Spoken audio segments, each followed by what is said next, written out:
नमस्कार मंडळी. आज आपण बनवतो गरमागरम असा काढा. तर या काढ्याने तुम्हाला खोकला आणि जुना कुठला असा तुमचा कफ असेल तो दूर पळून जाईल. त्यासाठी सर्वप्रथम एका पातेल्यामध्ये एक ग्लासभर पाणी घ्यायचं आहे. त्यामध्ये आपण हरडा घालून घ्यायचा आहे, बेडा घालून घ्यायचा आहे. आता इथे साधा हरडा आणि बेडा घातलेला आहे. त्याच्यासोबतमध्ये आपण घालून घेणार आहोत एक रानटी बेडा याच्यामध्ये घालून घेणार आहोत. आता कोलंजन घालून घेणार आहोत. त्यासोबत आपण घालून घेणार आहोत यामध्ये छोटा हरडा आणि सोबत आपण घालून घेणार आहोत 2 काळी हरडी, म्हणजे ज्यांना आपण हिमतेज म्हणतो.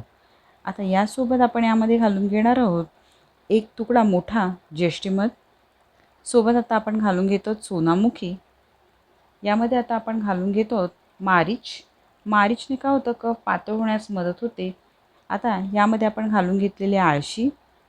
आळशीनेही आपला कफ पातळ व्हायला मदत होते. सुंठाचे तुकडे आणि सोबत आपण घालून घेतो एक छोटासा कांदा मध्ये चिरून.